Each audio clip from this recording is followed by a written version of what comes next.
TV moments that should have never been aired. Late-night talk shows are a veritable trove of risque banter and clever quips, especially when the show hosts an unconventional or pioneering guest. It can result in some of the most remarkable moments on television, as these nostalgic snapshots illustrate. Do you remember that time Madonna flirted with Johnny Carson on air and he blushed? On June 9, 1987, when Johnny Carson welcomed Madonna onto The Tonight Show, he likely expected to merely interview the rising pop star. Undoubtedly, however, Madonna had an agenda of her own, as she flirted with and charmed the late-night host until it became obvious to viewers that Carson was undeniably captivated by the Michigan native. Just a few weeks later, in order to promote her album Who's That Girl?, Madonna began touring around the world, which ultimately led to seeking an annulment from actor Sean Penn later in the same year. Their separation wasn't due to her newfound relationship with Johnny Carson, but rather a result of irreconcilable differences. Leading sex symbol Raquel Welch showed she was as fierce as she was sexy on the dick. Although Dick Cavett was typically seen as a conventional, proper figure, he was certainly enthusiastic about having Raquel Welch on his show. Most people remember her iconic appearance in the British movie 1 Million Years BC, wearing nothing more than an animal skin bikini. However, unlike many other female roles of the 60s and 70s that portrayed beautiful women in sex, goddess, and damsel in distress positions, Welch's characters were strong yet still sexy, showcasing true girl power. Janis Joplin in full Pearl mode on The Dick Cavett Show. Before her untimely death in 1970, Janis Joplin had the opportunity to grace The Dick Cavett Show a few times with her presence. Fans all over the world dubbed her Pearl for introducing them to an unprecedented fusion of rock, blues, and soul music that left no one indifferent. An album titled Pearl was released posthumously after she passed away, containing some of her greatest hits, such as Me and Bobby McGee, Crybaby, and Mercedes-Benz. Johnny Carson seemed surprised when actress Adriana Barbeau used the phrase, "my multiple lovers." On December 12, 1974, Adrienne Barbeau graced The Tonight Show with Johnny Carson. As the holidays were quickly approaching and Christmas presents came to mind, he asked her how she felt about receiving gifts from her many admirers. She divulged that they frequently gifted her peculiar objects, a fire extinguisher here and a set of encyclopedias there, along with car repair items. Carson disregarded the peculiar presents and instead interrogated the alluring brunette about her numerous admirers, subtly introducing his queries with, "It's not my place to ask, but..." To her credit, Barbeau was just as sly and circumspect, declining to mention any names. Singer Donna Summer encouraged girls to be mechanics with Johnny Carson on November 28, 1979. Donna Summer's appearance on The Tonight Show was a pivotal moment in her career, and she was nervous to be making an impression with host Johnny Carson. During the interview, Carson made a sexist remark that girls are not mechanically inclined. However, Donna used this as an opportunity to encourage other young women to pursue non-traditional paths of their own. She stammered slightly during the conversation, but maintained composure despite feeling intimidated by one of television's biggest stars at the time. This moment solidified Summer's place in history as someone who's afraid to challenge traditional gender norms and follow her dreams, no matter how unconventional they may seem. Twister with Zsa Zsa Gabor.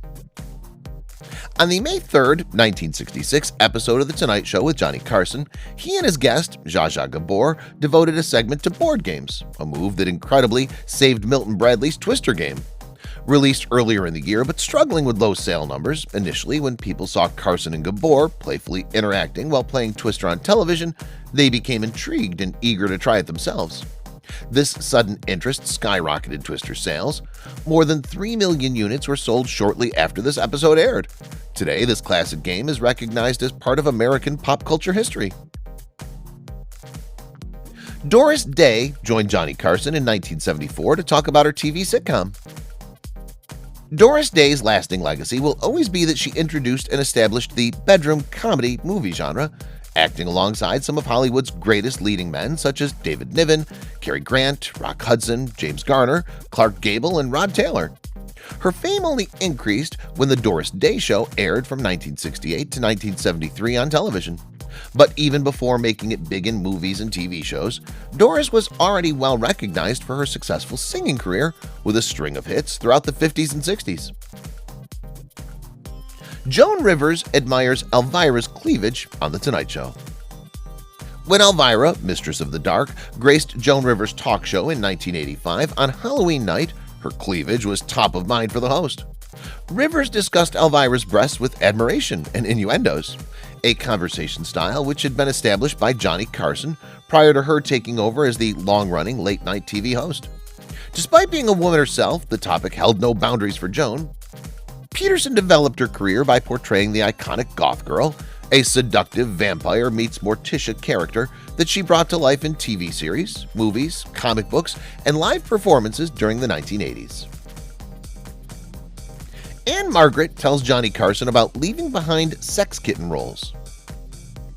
On February 29, 1972, Johnny Carson spoke to Ann-Margret on The Tonight Show about the difficulties of being typecast as a sex kitten instead of seen for her true acting ability.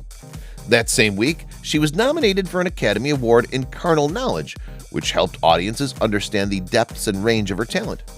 Prior to this film, however, the Swedish-born actress had only appeared as a seductive character in B-movies. Susan Anton got her big break singing in a cigar commercial. It's truly remarkable that Susan Anton catapulted to fame following her appearance in the now forbidden cigar commercials. Her captivating all-American beauty was instantly recognized by directors, prompting her to launch a successful career following numerous roles on television and in movies. Additionally, she became a frequent guest star on The Merv Griffin Show with more than 30 appearances, as well as interviews from hosts like David Brenner. Carol Wayne was a regular on The Tonight Show as the ditzy matinee lady. The beautiful and curvaceous Carol Wayne had an iconic role as the matinee lady on The Tonight Show starring Johnny Carson, making over 100 appearances in a variety of humorous skits that wittily alluded to sexual themes. Sadly, however, when the show cut down its broadcast time from 90 minutes to 60 minutes, her starring role was eliminated, leading her into a downward spiral of addiction and destitution. She even resorted to working as an escort due to her financial woes before eventually passing away at age 43 under mysterious circumstances. Jay Leno and Whitney Houston share a late-night laugh. When Whitney Houston graced the stage of Jay Leno's late-night talk show, she had just surpassed the Beatles' record for most #1 hits. Leno commended her on this incredible feat and asked about her recent purchase of a luxurious mansion in New York City. She delighted viewers with an almost angelic performance of I'm Your Baby Tonight, as well as enchanting Christmas song, leaving everyone mesmerized by her sheer brilliance. Carol Wayne was often the butt of Carson's sexual jokes. Johnny Carson and Carol Wayne's skits were humorous, yet spiced with childish jokes, loaded innuendos, and suggestive double entendres with the former side. With her sexy but naive looks being exploited for laughs time after time by Johnny, such body humor was a hit among late-night audiences in the 70s. However, now it would be heavily frowned upon due to our current Me Too climate.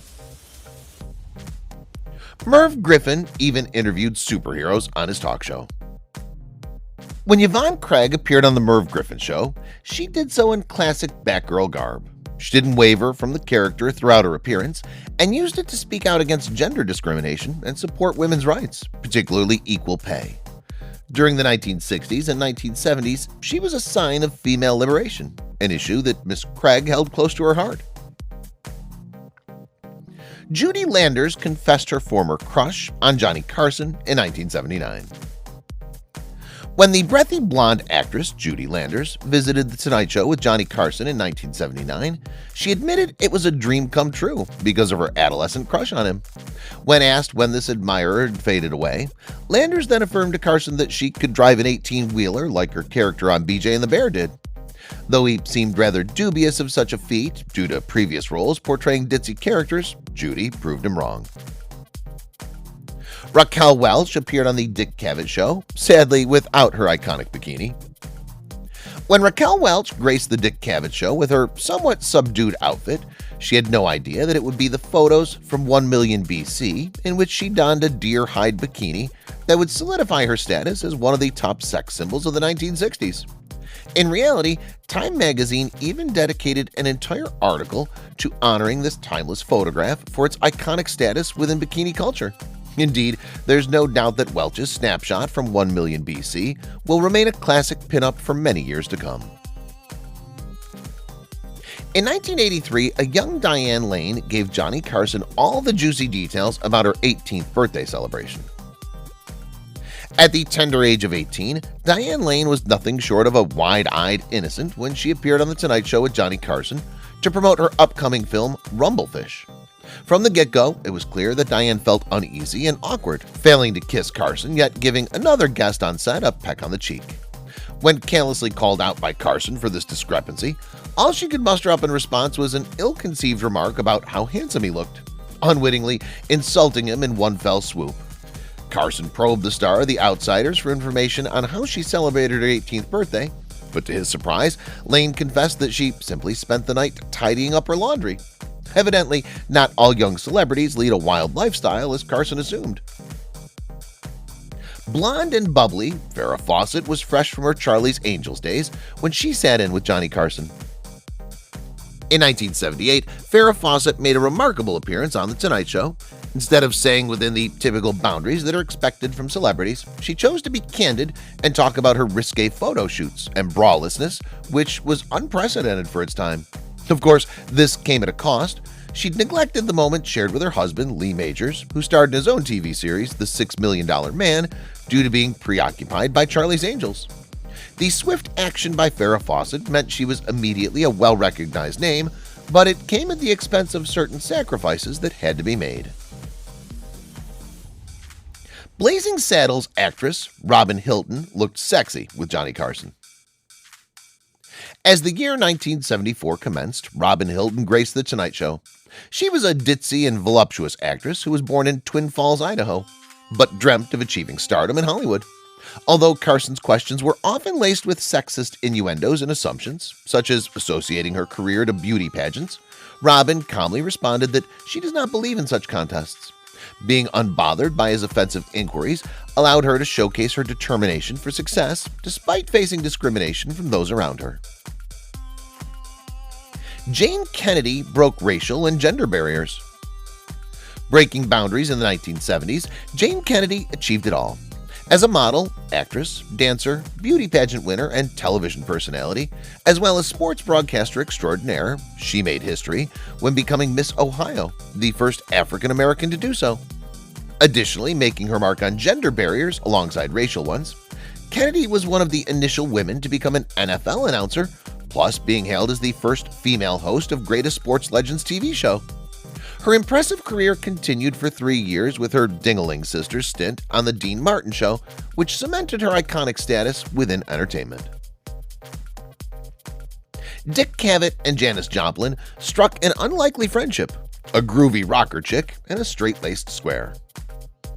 Unlikely pals, Janis Joplin, the hip, edgy rocker and known drug user, and Dick Cavett, a well-known nerd and square host, hosted The Dick Cavett Show together. Surprisingly enough, they even developed an endearing friendship, which resulted in her making several appearances during the last year of her life. So strong was their connection that he referred to Joplin as his little songbird. The two seemingly opposite performers appear completely comfortable with one another, and the laid-back conversation revealed a side of Joplin that fans were unlikely to have seen before. Her last recorded appearance on The Dick Cavett Show was taped on August 3rd in 1970. Tragically followed by her death due to drug overdose shortly after on August 4th. That time Phil Donahue found a wife on his talk show. During Marlo Thomas's segment on Phil Donahue's long-running talk show, sparks flew between the two. When the interview was over, Donahue told her enthusiastically, "You're fascinating. I've enjoyed talking to you." To which Thomas replied sweetly, "You're kind and warm and compassionate. Whoever is your lucky lady certainly knows it." And as fate would have it, that lucky lady ended up being none other than Marlo herself. In 1980, they wed. With a love story like this one, who can deny the power of destiny? The couple have been happily married ever since. Glenn Campbell temporarily set aside his rhinestone cowboy hat to fill in as the host of The Tonight Show. On December 8, 1975, celebrated singer Glenn Campbell was temporarily hosting The Tonight Show and had the honor of interviewing well-known actress Connie Stevens. Although her roles in a few films had made her famous globally, she was more respected abroad than America itself, with regular television appearances and gigs at popular nightclubs booked throughout the year. It appeared that Stevens' career couldn't get any better. Yet, she bemoaned Campbell about not having her own show despite being so prolifically successful. Johnny Carson was smitten with Goldie Hawn's bedroom eyes when she appeared on his talk show in 1969. The charming and humorous Goldie Hawn was still basking in the glory of being awarded an Academy Award for Best Supporting Actress following her work on Cactus Flower when she had her first appearance on The Tonight Show with Johnny Carson in 1969. After captivating audiences as a recurring cast member of Rowan and Martin's Laugh-In, it became apparent that Hawn was more than just another dumb blonde stereotype, instead adding to this reputation by consistently showcasing incredible comedic timing paired with those striking big eyes, dimpled smile, and unmistakable giggle. Johnny Carson turned into a dirty-minded boy around the ample-chested Dolly Parton. Throughout the years, Dolly Parton has graced The Tonight Show with her presence, despite Johnny Carson's tendency to make inappropriate comments about her body. In particular, he often focused more on discussing Parton's ample-chested physical features rather than talking about her upcoming projects during their appearances together. Salty and sweet, Joan Rivers and Dolly Parton. A contrast of cultures and conversation. Dolly Parton made an unforgettable entrance on The Joan Rivers Show. Her sugary sweet southern charm was met with the sarcastic wit of East Coast comedian Joan Rivers. But even then, Dolly proved she could keep up her end in a debate, proving that there's more to her than just delicacy. To top it off, she performed some songs from her latest album, Slow Dancing with the Moon. It was undoubtedly an evening full of surprises. Johnny Carson had only two things on his mind when he interviewed Dolly Parton. Despite Dolly Parton's remarkable feats as a singer, songwriter, actress, producer, and entertainer, when she appeared on The Tonight Show with Johnny Carson, he could only focus on her large bust. His comments were cringeworthy, bordering on sexual harassment. Yet, Parton handled the situation gracefully, while Johnny continued to allude to a point of view centered around her breasts. At one stage, he even went so far as to say, "I have certain standards on this show, but I would give a year's pay for just the chance of giving an eyeful." It was clear that Carson had no regard for Dolly's accomplishments or who she is beyond what meets the eye. A mix of Mansfield and Monroe, Loni Anderson was a hit with Johnny Carson's fans. Johnny Carson was well known for his attraction to attractive blondes, and Loni Anderson embodied all of these traits. In the late 1970s and early 1980s, she rose in popularity with her starring roles as Jennifer Marlowe on WKRP in Cincinnati. Although she had yet to blossom into a successful actress at that point, it was her beauty, comparable to Jane Mansfield's vivaciousness and Marilyn Monroe's sultry innocence, that landed the part for Anderson instead of another hopeful actor. As producers from WKRP admitted later, they were smitten by her looks more than anything else. The charismatic Sherry Belafonte appeared on The Merv Griffin Show during the height of her popularity. Sherry Belafonte, the daughter of legendary singer Harry Belafonte, gained recognition in the 1980s. She began her career as a model before transitioning to acting and taking on jobs such as production assistant and publicist. Her big break came with playing one of the lead roles in Hotel, an incredibly popular television evening soap opera that ran from 1983 to 1988. At this point in time, when she was at peak fame, Sherry appeared alongside Merv Griffin for his talk show, cementing herself further into pop culture history forever. Ballet with Sonny, Cher, and Mike Douglas in 1979. Before Sonny and Cher skyrocketed to fame with their own talk show/variety show, they were regular guests on The Mike Douglas Show. Following the success of I Got You Babe from the Look at Us album, it was easy to see why viewers adored them. Their deep affection for one another, groovy outfits, and heartwarming songs all played a part in captivating audiences nationwide. In this picture, you can spot Cher trying out her dancing skills while Sonny and Mike look on. Coochie Coochie, it's Charo and Merv Griffin. In the 1970s, Charo became a household name due to her flamboyant charm, heavy accent, and of course, her iconic phrase, "Cuchi Cuchi."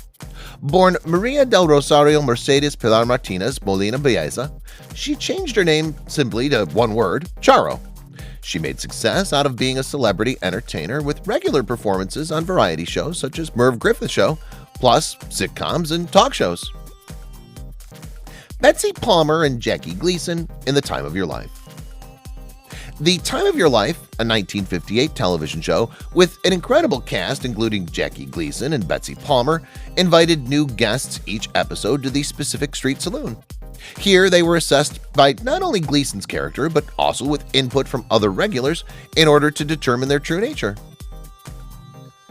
Cher co-hosted The Mike Douglas Show in 1979, and everyone tuned in to see what she was wearing. In 1979, Cher graced us for an entire week as a co-host on The Mike Douglas Show. Not only did she amaze viewers with her fashion sense and captivating performances of beloved songs like Take Me Home, Happy Was the Day We Met, and My Song, but also by inviting her husband, Sonny Bono, to join in the fun. This remarkable stint enabled fans from all around to recognize that there was far more depth to Cher than just being one half of the musical duo Sonny and Cher. That time when Deanna Martin and Tina Sinatra outsang their famous fathers.